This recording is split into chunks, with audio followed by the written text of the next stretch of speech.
Happy Holy everyone. आज आम्ही बनवणार आहे वडे। त्याच्यासाठी मी डाळ भिजवून ठेवली आहे आणि आम्ही बनवणार आहे पुरणपोळी आणि सार भात। थोडीशी डाळ आम्ही काढून ठेवणार वाटीमध्ये शिजलेली आणि बाकीची डाळ आम्ही पिसून घेणार पुरणपोळीसाठी। पण याच्यामध्ये मी साखर टाकणार आणि थोडंसं मीठ आणि मग पिसणार। साखर टाकणार, मीठ टाकणार, थोडं शिजू देणार आणि मग पिसणार। याच्यात मी टाकणार साखर, थोडंसं मीठ आणि याला फिरवून घेणार।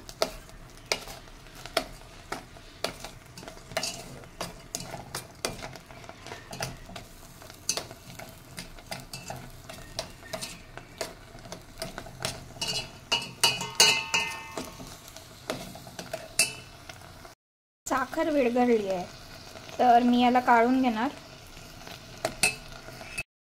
याच्यात मी इलायची पण टाकून देणार आणि याला मिक्सरच्या भांड्यामध्ये टाकणार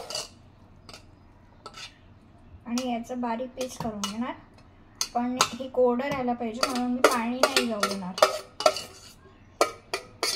आता मी याचं बारीक कूट करून घेणार।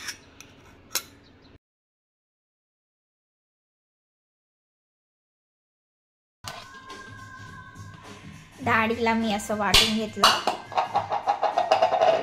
अरे यार, डाळ भिजली। आता याला मी छान धुवून घेतलं आणि मिक्सरमध्ये डाळ, लसूण, सांबार आणि जिरा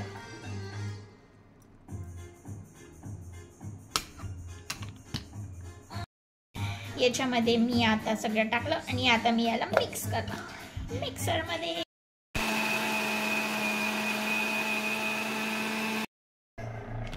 आता ही इम्पॉर्टंट प्रोसेस आहे वडे बनवायसाठी की वड्याची जी डाळ आहे ती पूर्णपणे कोरडी असली पाहिजे, नाहीतर वडे होतात पिलपिले। म्हणून डाळीमधलं जे पाणी आहे ते असं प्लेट ठेवून पूर्ण निघून गेलं पाहिजे आणि मग त्या डाळीला पिसलं पाहिजे।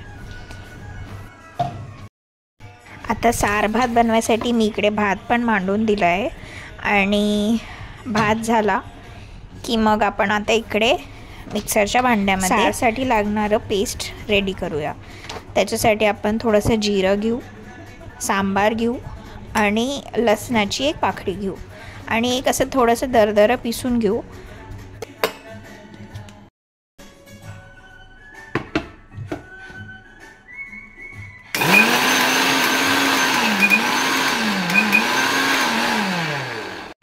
सारसाठी लागणारं हे मिश्रण हे असं थोडंसं दरदरं पिसून घेतलेलं आहे आणि इकडे मी गरमागरम पुरणपोळी बनवायसाठी तवा ठेवून दिला आणि पीठ पण भिजवून टाकलं। पीठ भिजवायसाठी मी मैदा घेतला आणि तुम्हाला वाटलं तर मैद्यामध्ये थोडंसं आपलं पीठ पण टाकू शकता, पण मी मैदाच घेतलेला आहे। मैद्याचे मी छोटे छोटे गोळे करून घेणार पुरणपोळी बनवायला आणि मग त्याच्यामध्ये पुरणाचं जे मिश्रण आहे ते टाकून लाटून घेणार। लहान होती तेव्हा मम्मी नेहमी पुरणपोळी बनवायची आणि आमच्याकडे नेहमी पुरणपोळी होळीला आणि दिवाळीला बनायची आणि मी मम्मीला विचारायची, मम्मी आता कधी बनवणार पुरणपोळी? तर मम्मी म्हणायची पुढच्या होळीला।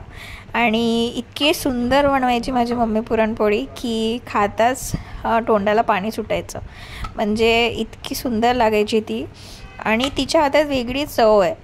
तर मी पण तिच्यासाठी सारखं ट्राय करायला शिकली आणि तिचं बघून बघून मला पण येते आता।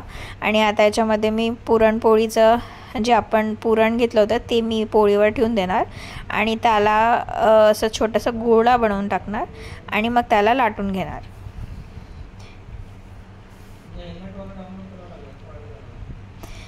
या सगळ्या छोट्या छोट्या गोष्टी किती कामाच्या असतात ना। म्हणजे जेव्हा आपण एकटं राहतो आणि आपल्याकडे आता आपल्याला पुरणपोळी खायची आहे, सार भात खायचा आहे आणि आता आपण घरी नाही आहे, दूर आहे, तर या सगळ्या गोष्टी पहिल्यापासून येत राहिल्या तर थोडं सोपी पडतं, आणि नाही तर मग कसं बनवायचं आणि मग ॲट दी एंड तुम्ही बाहेर जाऊनच खाता.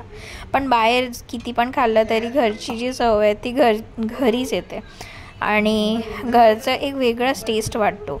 बाहेर आपण किती खाल्लं तरी मन नाही भरत, पण घरचं एक निवालाही खाल्ला तरी मन असं शांत होतं, तृप्त होतं आणि खूप छान वाटतं.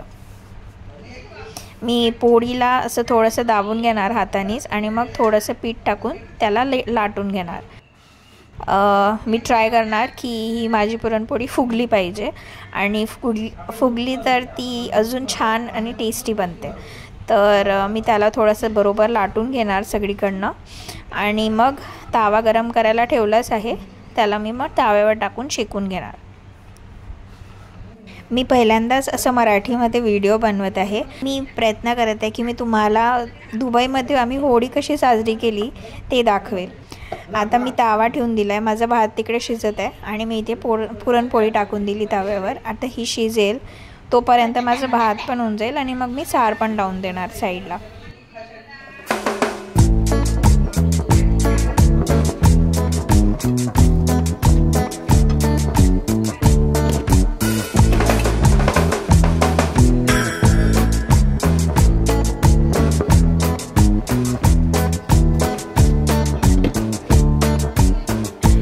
पुरणपोळी दोन्ही साईडनी शेकून घेतलेली आहे मी. त्याच्यावर तूप टाकून त्याला अजून चांगल्याने थोडं शेकून घेणार, आणि झाली माझी पुरणपोळी. फुगली पण मला इतका आनंद झाला तिला फुगताना बघून, कारण एकदम मम्मीच्या हातची जी पुरणपोळी बनते थोडी तशीच झाली होती, पण मला इतकं छान वाटत होतं की ती फुगली, आणि खूप टेस्टी झाली होती.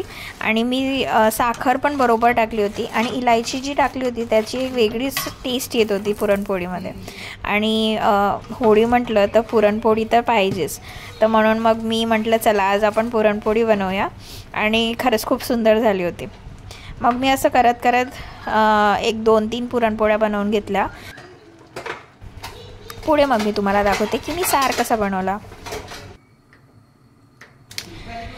पुढे मग मी इकडे गंज मांडून दिला दुसऱ्या गॅसवर सारसाठी, आणि सार हा आपल्या चण्याच्या डाळीचंच पाणी सारखं असतं, थोडं पतलं असतं ग्रेव्हीमध्ये, आणि खूप सुंदर लागतो भातासोबत, आणि ते पण गरम गरम, तर एकदमच अप्रतिम वाटतो खायला. तर मी गंजामध्ये तेल टाकून घेतलं, आणि तेल गरम झालं. इकडे ना हे दुबईमध्ये 4 बर्नरवाले गॅसेस असतात, तर फटाफट तुमचं स्वयंपाक होऊन जातो, पण तुम्हाला खूप अटेंटिव्ह राहावं लागतं गॅसजवळ, कारण 4 साईडला 10 प्रकारच्या गोष्टी होत असतात, आणि तिकडे पुरणपोळी पण होत्या, भात पण होत्या, आणि आता इकडे मी सार पण मांडून देणार, आणि त्याच्यासोबत मी सारला जे लागणार आहे ते पण करून घेतलं. आणि मला वडे पण करायचे आहे, तर त्याच्यासाठी पण मी कांदा मिरची साईडला कापून ठेवलीच आहे. माझी पुरणपोळी झाली इकडे शेकून, आणि ही मी साईडला करून ठेवून देणार. आणि आता इथे मी सार बनवायसाठी जे मला लागतं आहे, पण माझी पुरणपोळी ही पण फुगली, आणि मला इतका आनंद झाला. खूपच सुंदर वाटत होते दोन्ही पण, म्हणजे पुरणपोळी बनवली मी, आणि खरंच खूप सुंदर वाटत होते, आणि असं वाटत होतं की कधी मी खाते ती. तुम्ही पण नक्की मला सांगा की तुम्हाला हा व्हिडिओ कसा वाटला, की आम्ही दुबईमध्ये राहून मराठीमध्ये व्हिडिओ बनवत आहे, आणि आमची जर्नी सांगत आहे की आम्ही आमची होळी इकडे कशी मनवली. होळी बेसिकली इकडे आता रमदान सुरू आहे, तर त्याच्यामुळे जास्त काही बाहेर प्रोग्राम्स अरेंज नाही केलेले आहे, आणि सगळेजणं आपल्या घरीच थोडं खेळत आहे, आणि त्याच्यासोबत जेवण भेटलं की आपली होळी दिवाळी सगळी मज्जेत होऊन जाते है ना. तर आता मी इकडेच गंज ठेवून दिलेला आहे मोठ्या गॅसवर, तर लवकर तेल गरम होईल. तेल गरम झालं की मग डायरेक्ट मी त्याच्यामध्ये आपलं जे वाटलेलं मिश्रण होतं, सांबार, जिरं आणि लसणाचं, ते त्याच्यामध्ये गरम तेलामध्ये मी टाकून घेणार, आणि ते परतलं की त्याच्यामध्ये मग मी हळद आणि मीठ टाकून घेणार, आणि या मिश्रणमध्ये ती जी शिजलेली डाळ होती, चण्याची डाळ, ती मी बारीक पिसून घेतली, आणि ती मी याच्यामध्ये टाकून घेणार, आणि याला थोडंसं फ्राय होऊ देणार मसाल्यामध्ये. आणि जसं ते फ्राय झालं त्याच्यामध्ये मग मी पाणी टाकून देणार.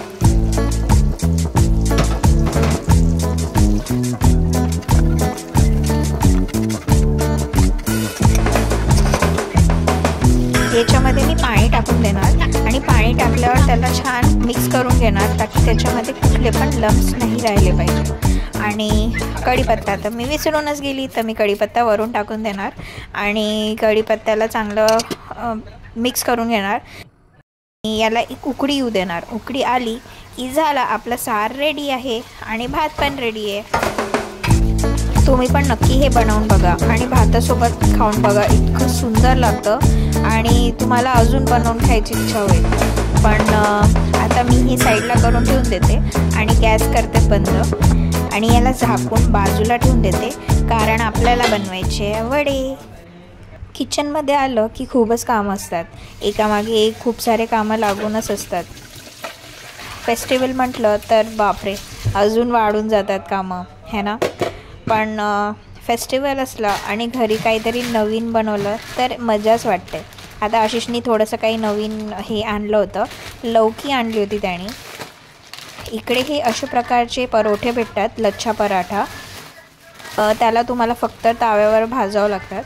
कांदे आणि अंडे वगैरे संपले होते, ते त्याने घेऊन आला आणि मी पॉलिथिन्स अशी जमा करून ठेवते, मग कचरा वगैरे फेकायला कामी पडतात. त्याच्यानंतर चला आता आपण वडे बनवून घेऊया. तर वडे बनवायसाठी आपल्याला लागेल जी पिसलेली डाळ होती ती आपल्याला लागेल. डाळ एकदम बारीक नाही पिसायची, आपल्याला थोडी दरदरी ठेवायची आहे, कारण जेव्हा आपण ते वडे बनतात तेव्हा ते थोडंसं असं दाताला लागलं की छान वाटतं. त्याच्यामुळे एकदम पेस्ट झालं तर ती तेवढी छान नाही वाटत, म्हणून थोडी दरदरी ठेवायची आपल्याला. थोडीशी डाळमध्ये सांबार, लसण आणि जिऱ्याचं पेस्ट करून पण टाकलं होतं, ते पण मी याच्यात टाकून दिलं आणि त्याला चांगलं मिक्स करून घेतलं. मग यामध्ये मी बारीक चिरलेला कांदा, मिरची आणि सांबार टाकून दिलं वरून आणि याला मी छान मिक्स करून घेणार. यामध्ये मी तिखट, हळद आणि चवीपुरतं मीठ पण टाकून घेणार. मिश्रणाला चांगलं मिक्स केलं की मग मी हातावर याचे वडे थापणार. याच्यात मी थोडंसं जिरं पण टाकून दिलं होतं आणि मग छान मिक्स केल्यावर मी त्याचे हातावर वडे थापून घेणार. आता इकडे कढई मी ठेवून दिली होती गॅसवर आणि याच्यामध्ये मी टाकणार तेल आणि तेल चांगलं कडकडीत गरम झालं की मग मी वडे याच्यामध्ये टाकून घेणार आणि छान शॅलो फ्राय होऊ देणार. पण हाताला थोडंसं तेल लावणं गरजेचं आहे, नाहीतर जो वडा आपण हातावर थापून घेतो तो निघणारच नाही आणि मग तो वडा पचकून जाणार. म्हणून हाताला थोडंसं तेल लावून घ्यायचं आणि मग ते वडे हातावर थापून घ्यायचे.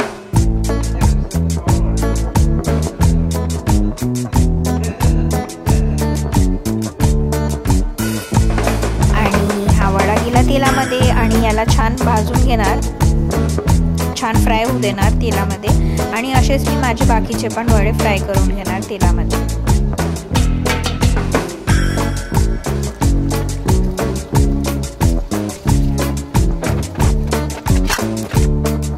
झाले आपले वडे रेडी आहे.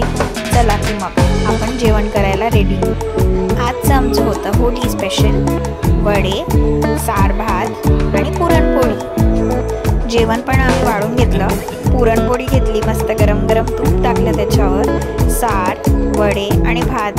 खरंच घरची आठवण आली आणि जेवण पण खूप सुंदर झालं होतं. आता विचारू आशिषला की जेवण कसं झालं. Review time. त्याला खूपच आवडतं घरचं जेवण. आणि अशी होती आमची Holi special. Wish you all very happy Holi.